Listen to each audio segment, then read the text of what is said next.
I'm a little bit concerned about your coworkers that you associate with who have the audacity to join you and belittle Neil Young. Like, what's going on here? What's happening? A little Neil Young. Okay. Or don't have the same love and adoration that Yes, I do. Maybe that's it. that's a much better way to put it. Is that a better way of putting it? That is a much better way to put it. All right, because I was ready to go on the keyboards and start The typing away. keyboard warrior. Yeah, there you go. You look at these guns, these keyboard warrior guns. Anyways, so that being said, are you able to chat about Ticketmaster and Live Nation? Are you allowed to have an opinion? I That's an interesting question. That So is a very, very interesting question because our one of our brands, Aperol, yeah, has the lawns at Budweiser stage this year. the lawns. Okay, So interesting. if you go to Budweiser stage, you'll see the two Aperol, like there's two Aperols at bars at the back and Okay, yeah, yeah, Aperol spritz. So yeah. I don't. I'm too old to do the lawns anymore. Unless I don't think I've ever done the lawns. unless I get a free ticket. Some I don't know, but I'm not. I don't do lawns. So here's what it is. Let's bring everybody up to speed because there's opinions and there's what's going on right now. So what is happening right now is that the U.S. Department of Justice, the DOJ, and 30 state attorneys have filed an antitrust lawsuit against Live Nation Entertainment, who is the parent company for Ticketmaster. And they allege that Live Nation has used its control over concert promotion, venue ownership, and ticketing services to stifle competition, to maintain what they call a monopolistic grip. Can I stop you for a second? Yes, Ticket sales, ticket resales, yes, owning venues, yes, representing bands. yes. What else am I missing here? I'm missing something else. Why did I thumbs up again? Like, I, what's I don't know. I think is when you do this, maybe it thumbs up. really? Yeah. Okay. Anyway, I've had that happen in meetings with people like, what are you doing? I'm like, I have no idea. I have no idea. So you have to, anybody who's listening to this is going to have to go to YouTube to see the thumbs up that I apparently just gave. Anyway, So they control all yes, of this. Is that it's like soup to nuts, right? It's like yeah, the entire thing. So yeah.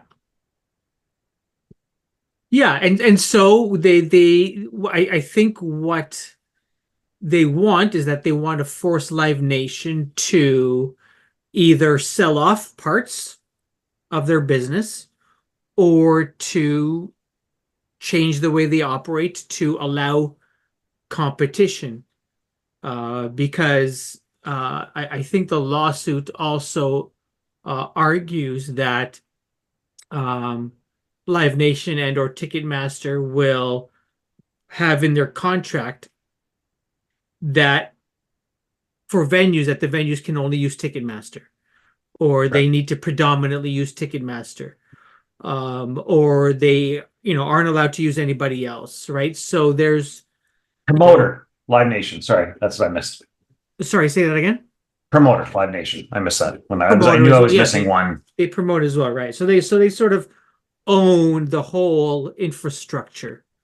And it's again, it's not just music, but it is when you go to see any sort of live performance or many live performances at venues, you will have to go through Ticketmaster to purchase your ticket. Like, for example, for me to go buy tickets to go see the Scarborough Shooting Stars of the Canadian Elite Basketball League, which play out of out of the Pan Am Center at the University of Toronto Scarborough, I have to go and buy tickets from Ticketmaster.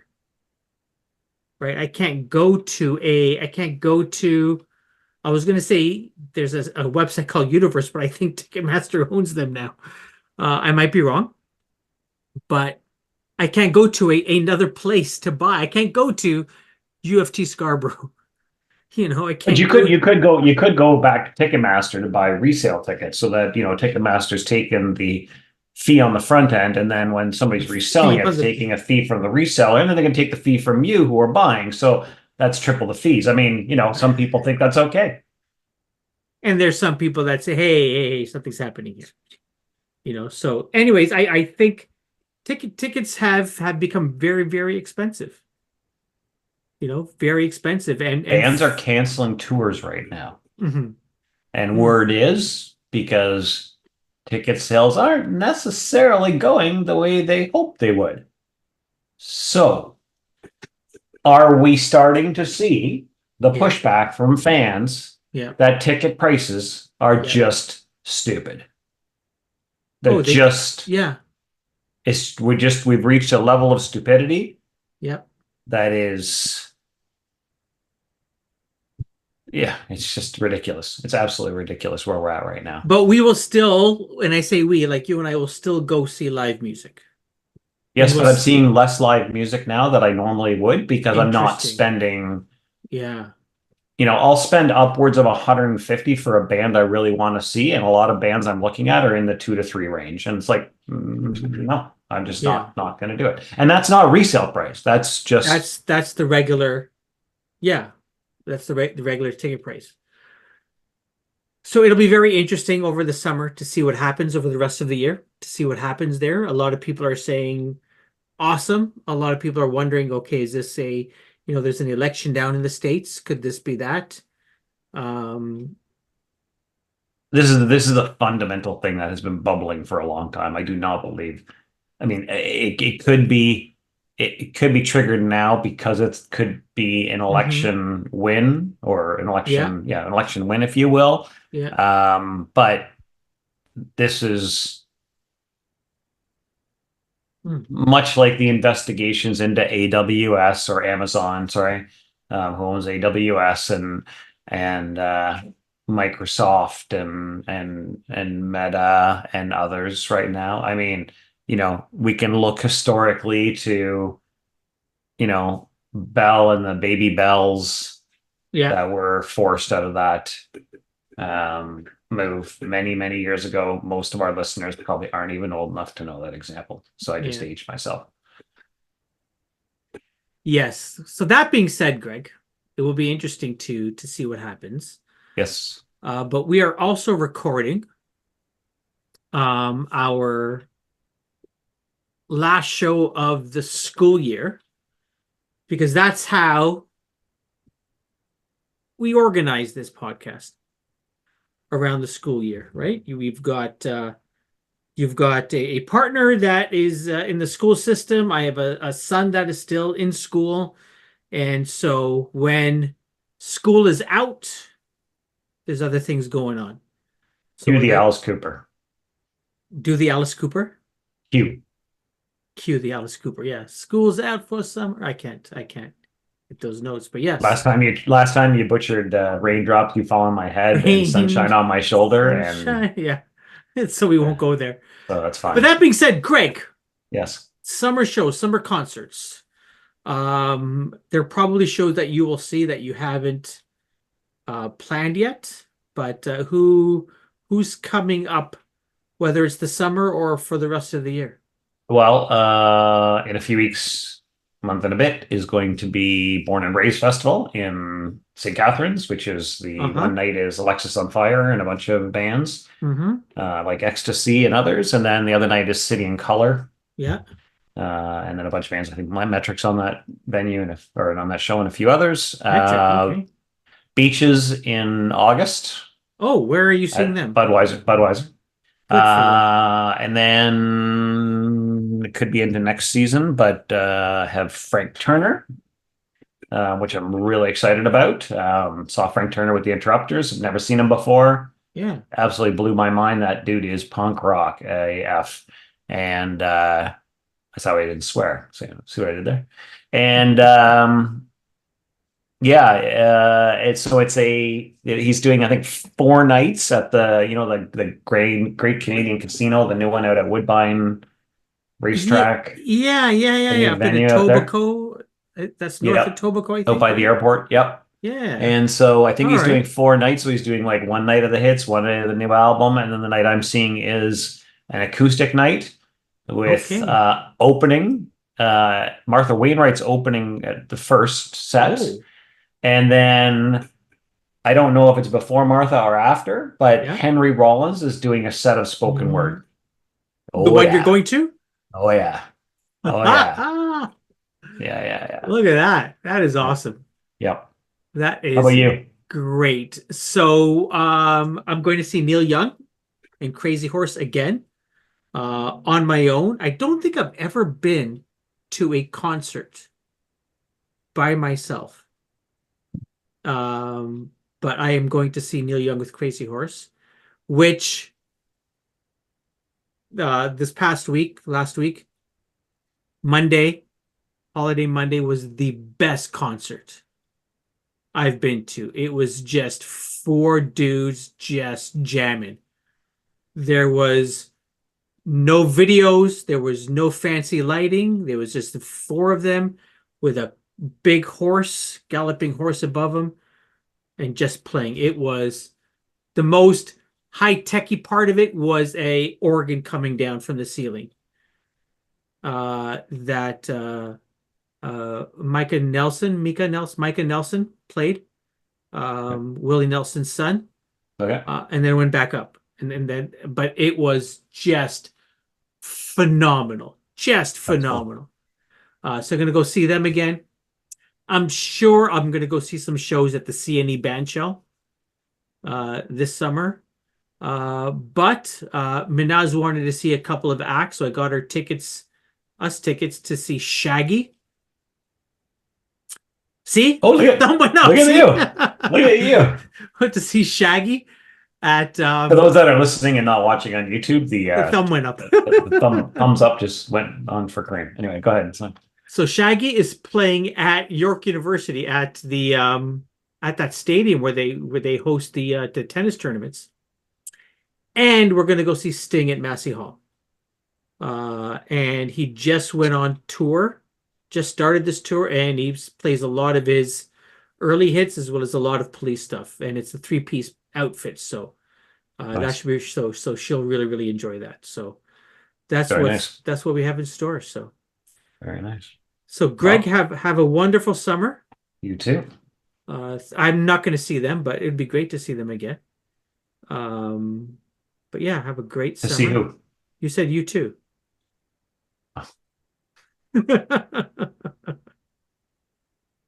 Wish I had like Let's a dad joke. Something I listen, could for give those you. listening, thank you for listening. You can find us on welcometothemusic.com and everywhere that podcasts are found. Give us a like, give us a review, give us a comment, a rating, just all of that fun social stuff.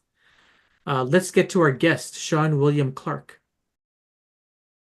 My name is Shawn William Clarke, and I am a indie folk musician living in Toronto, and I just released an album called Softer Scissors in April, and I'm happy to be on Welcome to the Music.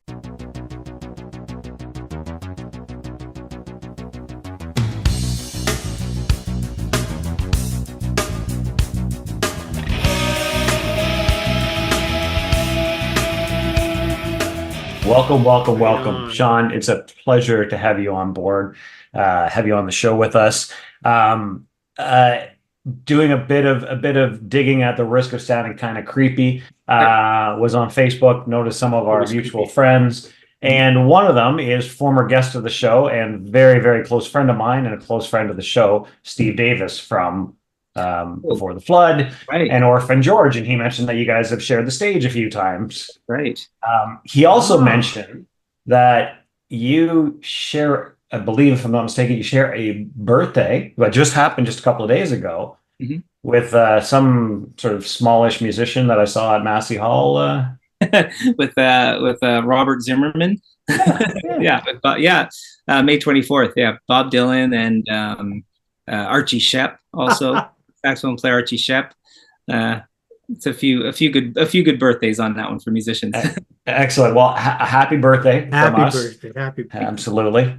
Belated by a few days. But That's okay. another thing that Steve shared with me that I just wanted to kick it off is you mentioned that you like to share the movies you're watching, catch up on sort of, what you're liking, what you're not necessarily liking, or whatever. Anyway, he said you'd like to share about the movies that you like and you like to watch. And Right. so what I want to do is kick it off with a question about movies and music. And like, I'd be keen to know what your favorite movie is that either has a theme or is about music, Um, I don't or one of know. your favorites. I don't know if it's my favorite exactly, but I will tell you the film that made me realize how important music is to movies. When I was very young, I saw Batman, the Tim Burton Batman, and that opening credits, there's this great Danny Elfman score that goes over that credits. And that was the first time I would have been maybe 10 or 11. And that's the first time I realized that music was this thing that helped movies be better, if that makes sense. Yeah. Yeah. Yeah. Yeah. So that's the first thing that comes to mind. I That's felt, yeah. yeah, I felt that way with these re-releases, new adaptations of the movie Dune. Oh, right. The first Dune that came out maybe a couple of years ago. Mhm. The music in that movie just blew me away. Just the soundscapes, Yeah. just held me in that movie. So yeah, you're absolutely right.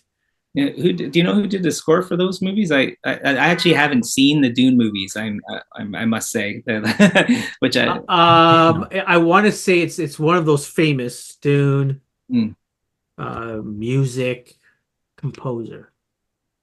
is it like a Icelandic? Hans Zimmer. It was Hans Hans Zimmer. Zimmer. Hans Oh, it's Zimmer. Hans Zimmer. Oh, okay, Hans yeah, Zimmer. I Yeah, knew it was of one of course. those big Yeah. names, right? He's been Yeah. around for decades. yeah. So He yeah. had he did a score. Another score that was really big for me was the score for The Thin Red Line, which is a great Ah. Terrence Malick war film Yeah. from the late 90s, I believe. I want to say 97. And Hans Zimmer did the score for that, and that really stood out for me when I saw that movie for the first time. Yeah. The movie that I'm looking for, not necessarily the movie, but the soundtrack. After seeing Atticus and Trent Reznor and Atticus Ross speak about, they just scored the new movie that's coming up called Challengers, and they were saying that the challenge was, it's like, That's a it's tennis. supposed to be that upbeat, exciting, like it's, they made it almost sound like the score was as much a part of the movie and not just something in the background to build upon, if you know what I mean. I don't know. Anyway, I'm looking forward to seeing it. I just saw a quick bit yesterday on social about that. So Yeah, that would be good. I'm curious about that movie too. It's supposed to be really good. yeah. Speaking of Batman, I love Bat Dance by Prince. Yeah. I just want to put it out there. That's just I rediscovered that song a couple of months ago and like, oh, I forgot how good this song is. Right. Yeah. Yeah. The Prince stuff for that movie is pretty fun. Yeah. Yeah. And is that the Tim Burton movie as well? That is, Was that yeah. it is, eh? First Tim Burton one. Yeah. Oh, that's just, oh my goodness. Prince is just phenomenal. Just phenomenal.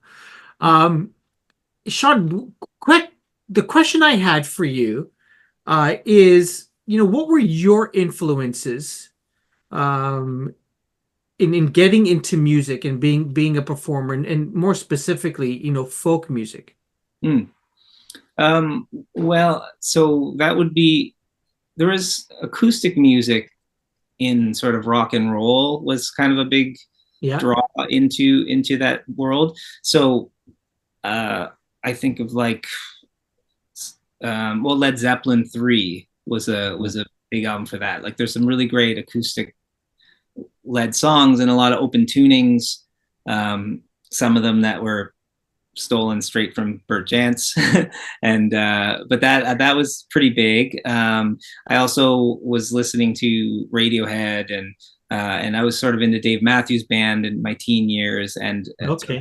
I would assume that acoustic stuff was sort of what kind of pushed me. And then I heard Bob Dylan. I mean, I knew who Bob Dylan was, but I think it was Times Are Changing. I heard that album. I bought it on CD, and that was a real big that was a big eye opener. So that's probably where it starts, and then lots of other things help kind of build it from there. Nice, nice. And were you, is it something you wanted to play? Did you like, were you've got a huge vinyl collection behind you. Was that the music you gravitated to? Um, Or was that ooh, something you looked at playing more so? yeah, I think it was something I looked at playing more so. Like I did get into a lot of acoustic music, some folk and instrumental music, that sort of thing. And but but I think it was for playing because I had an acoustic guitar, so I was like, well, what do you do with this? And I remember someone in high school saying to me, she said that if I wanted to learn to play guitar, I should learn "Needle and the Damage Done" by Neil Young. And There you go. There's our first Neil Young. There's you. I didn't even have Cream's mention done. him. He's gonna leave nice, now. great. The show's over. It was organic. Yes. Like this is perfect. Shawn, you're the perfect guest. That's what I like to hear. There you go. Yeah. Sorry. No, Neil Damage Done. I mean, Neil Young was a big influence in those days too, and to this day. Like, so in Harvest had recently come out. That was such a big album to anybody who was learning guitar at the time. You're learning, Harvest Moon, that song. Sorry, Harvest Moon, not Harvest. And then what was that other one? Mirror Ball came out around that time with Pearl Jam. Yeah, oh my Jam. what an album. Yeah, I wouldn't say that really influenced me as a player so much, but I definitely remember that being big when it came out. And one of the first songs I sang in a band was Downtown. So but when I think I saw something about during COVID, and when you go for a walk, and I think in Hyde Park you'd go for each day or whatever, and throw on an album that you just hadn't spent, but you would listen to everything. And again, I'm going to pick two bands, and I could be totally wrong, but like one day it'd be Lady Gaga, and the next day it'd be Slayer or something. I think I got the Slayer part right. I don't know if I got the Lady Gaga part right, but no, but that's close. I mean, I probably, if I kept it going, I would have put on Celine. It was Celine Dion for sure. There yes, we go. There we go. But there was other things like Taylor Swift, and there were some new stuff like that, and then but then there was a lot of like older stuff as well. And I really got into thrash metal. So I really dug the Slayer album. I think something about going for a walk during a pandemic, Slayer was a good fit for that, and similar bands. Yeah, I remember we were driving up to the Manitoulin because we had a place. Well, we have a place up there. We had a place up there that we were going to. It was a pandemic and everything shut down, and we're sort of sneaking in. This is like 2020, when we weren't really allowed to move yet, but we knew we were going to go stay there for the rest of the year, kind of thing. And yeah, we were listening to like Metallica and Death Magnetic driving through Northern Ontario from Sudbury to Espanol. It's like, this is fitting. This is fitting. Yeah, I mean, I guess there's this like aggression that was sitting inside of me, and the music helped bring it out in a useful way, I guess. I don't know. That was hilarious. My therapist, I think. Listen, Shawn, I do want to ask you about some of your vinyl behind you. Yeah. Maybe share with it. Like, is there anything recent that you've purchased? Like a recent purchase doesn't have to be like recent music, but any recent purchases? Yeah, I've been getting into a lot. I've been kind of getting into like psychedelic country stuff. Like from the Byrds on. I really love like. Oh, okay, sorry, this is Michael Nesmith from the Monkees album. Yeah, like the first National Band stuff, and I just reorganized this, so I'm like seeing how good I am. New Riders of the Purple Sage. I don't know if you know them. They're another kind of psych country band. Things like that I've been listening to a lot. And there's that might not be as easy to find it, but there's some jazz guitarists that I've been listening to. Yeah. I don't know if I can. This might be less fun because as I look for it, that is really, really cool. Anyways, you could, oh yeah, let me pull something. You can edit this closer, I guess, because I'll just pull something out here if I can find it. Yeah, no worries. Oh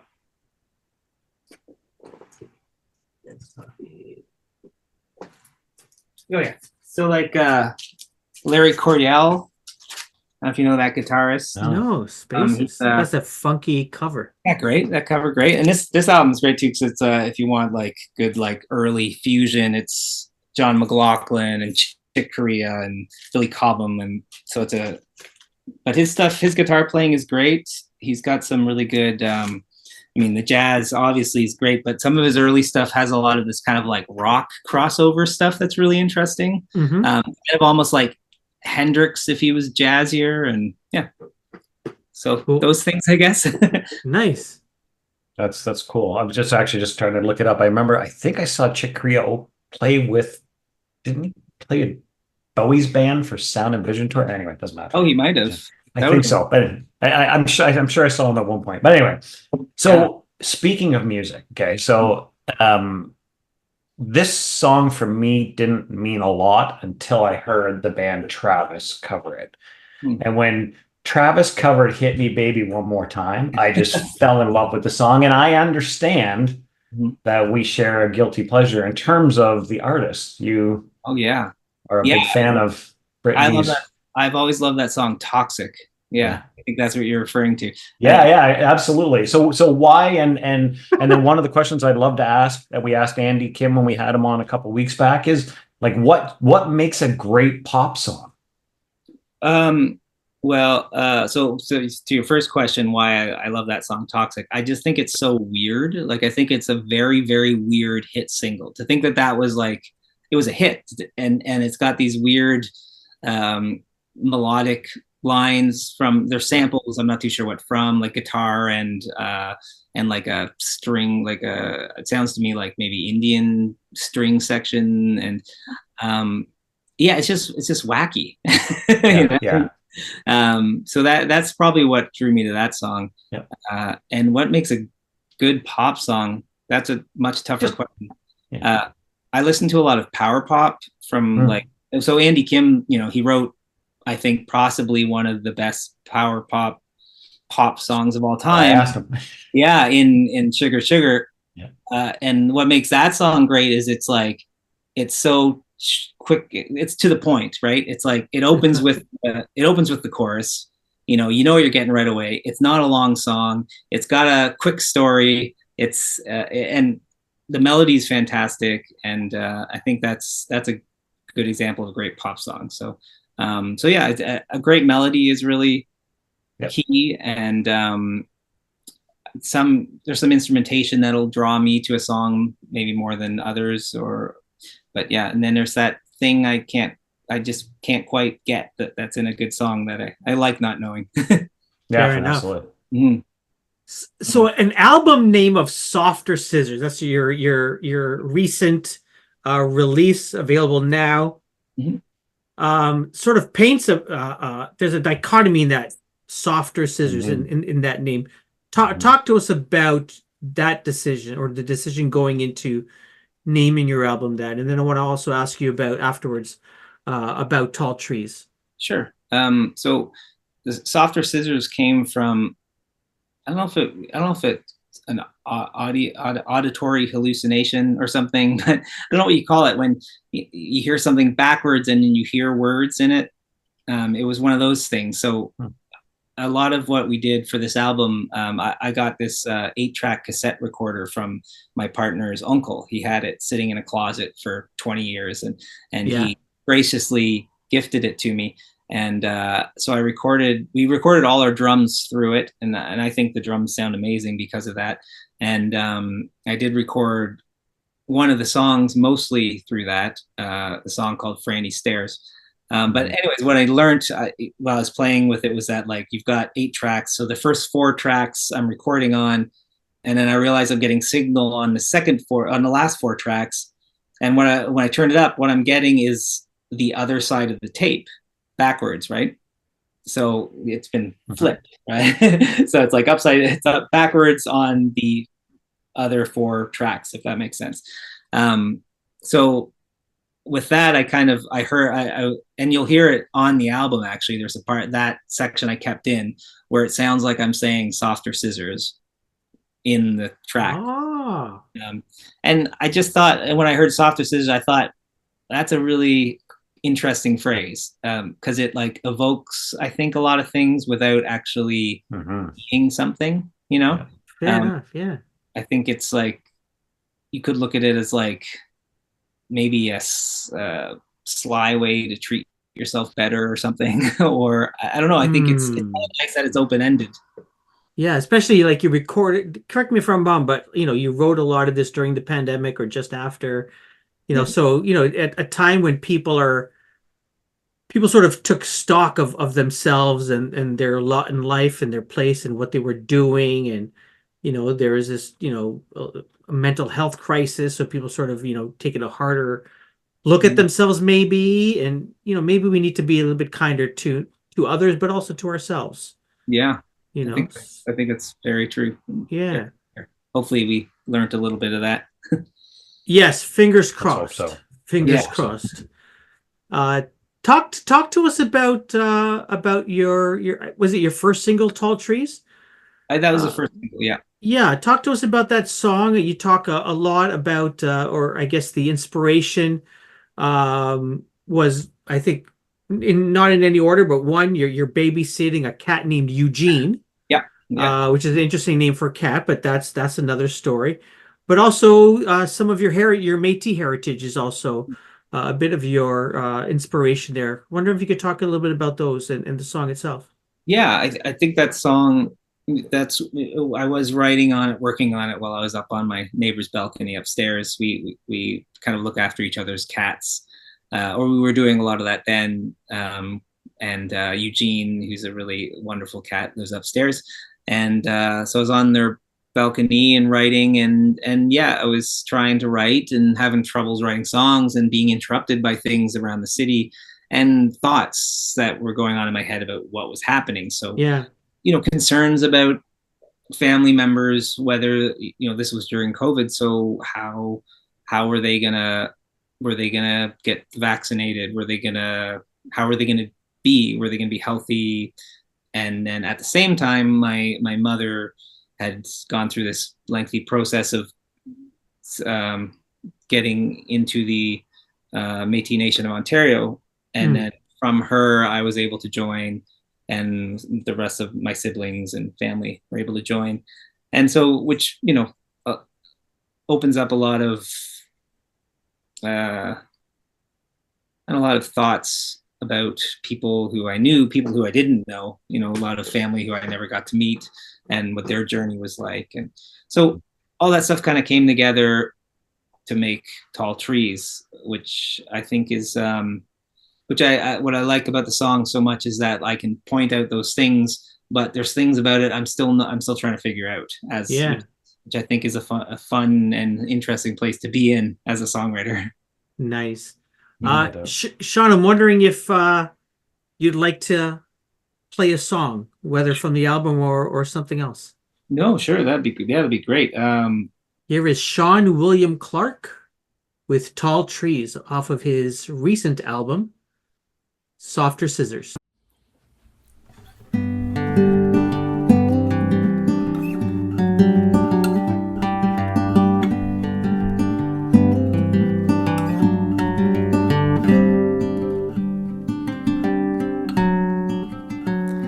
I gaze towards the tall trees. The sun is shining through its leaves. I embrace these fleeting moments when I am at ease. I listen to the cars pass. Squirrels are chasing in the grass. Church is letting out from Sunday Mass. And I'm thinking of my family, the ones who mean the most to me. Our generations weighing on our minds.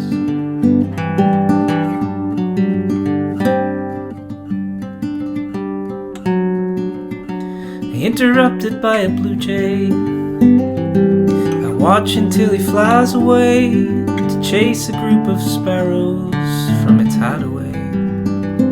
The motion from a streetcar down the road, but not too far, stalking city streets like a jaguar. Got back the thoughts of family, the ones who mean the most to me. How narratives make strangers of us all.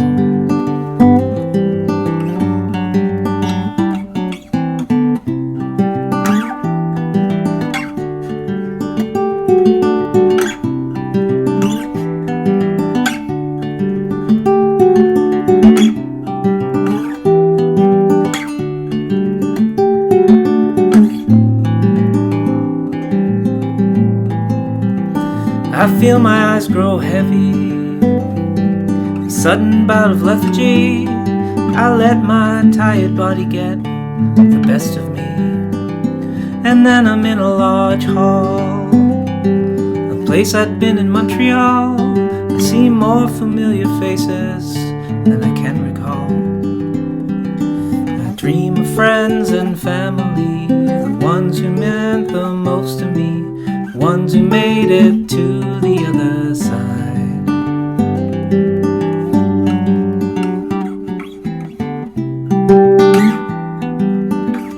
And I can't focus on my tasks with an unknown future, forgotten past. But I'm okay if someone asks.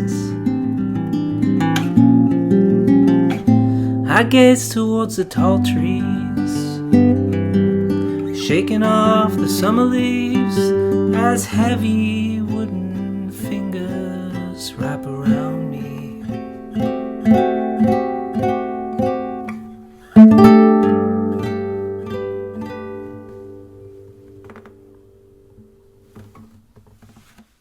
All right. Awesome. Thank you. There Thank you you. go. Thank you. Thank you. Thanks so John much. William Clarke. Thank you. That was a great song. Oh, thanks. I appreciate that. Thank you very, very much. Shawn, as we sort of get to the end of our conversation, and again, thank you so much for joining us. Wondering if we have a segment called Lost Venues, and wondering if you have a story of a venue that is no longer with us. It's a good question. You know, I've got a friend who I met who's living here in Toronto now, and he's from the States, and he was living in Europe for a while, and he's new to Toronto, and we were walking around, and I showed him where the Big Bop used to be. Do you guys remember that? And Yeah. and I was thinking about how cool that place was, in that it existed, like that you'd have this place that had 4 venues in it, or 3 or 4 venues in it. Can't remember what it was now. You had Holy Joe's, which was the smallest one, which I played a few acoustic shows in. Reverb, which was the kind of mid-sized venue, and I think one of my first gigs when I was playing in like a silly rock band of playing my own stuff was there. And then they had the Cathedral, which was a metal place. I don't know if you remember that place. And like my brother was a metal guy. He played metal guitar. And the only show they played in Toronto that I remember was at Cathedral, which was super cool. So I kind of have like a soft spot for that place, even though it was like kind of a junky junky building. I just love that there was a time when that could exist, and you could go see music, different kinds of music in one building. Nice. Yeah, I can see you and your brother. I can see you and your brother putting together a duets. It would be we've never done that before, but it would be interesting. Yes. Sure. Sharper Scissors would be the name of Yeah. that album. That's awesome. Shawn, one of the last questions I'd like to ask, I know you shared with us some of the vinyl that you just purchased, but and maybe it's the same answer, but what's in your earbuds listen lately that you've been listening to? What should people be checking out? New, old, whatever. Just well, what are you digging? I mean, I have been listening to a lot of Bruce Cockburn, Mm-hmm. as I mentioned before. I really love his early albums before he was kind of the guy that people know him as. His first like maybe 5 albums are acoustic albums, and they're really beautiful. His guitar playing is fantastic. His singing is really fantastic. The albums just sound really good. It's like early 70s. Like the guitars sound great. So that's a big one. And if I'm thinking modern, I think Big Thief. I can't get enough Big Thief. And I was listening to they released 2 songs last year. I don't know if it's supposed to be like a 7-inch or an EP. I don't know if it ever came out like that. And both songs are perfect pop songs. One's called Vampire Empire, and what's the other one called? Oh, my brain's not working. But anyways, Big Thief. Anything Adrienne Lenker, who writes and sings in that band, is great. She's one of those songwriters who every time I hear something, I'm like, how does she do it? Nice. Shawn, thank you so much for joining us. This has been a delight, and thank you for playing Tall Trees, just a wonderful song. If people want to check out more of your music, buy your music, support you, where's the best place they can go? I would say my Bandcamp site is great, which is just Shawn Clarke Bandcamp. And it's you can buy digital or you can buy vinyl. I do have vinyl of my albums back here somewhere. I always joke, but it's only half joking, that like I buy 400 copies so I can put one on my shelf. So if you'd like to help me get rid of those other copies, I'd really appreciate it. Awesome. Well, we'll make sure to put a link to your Bandcamp in our show notes. Great. Awesome. Thanks for having me. Thank you very much. This has been great. That's a lot of fun.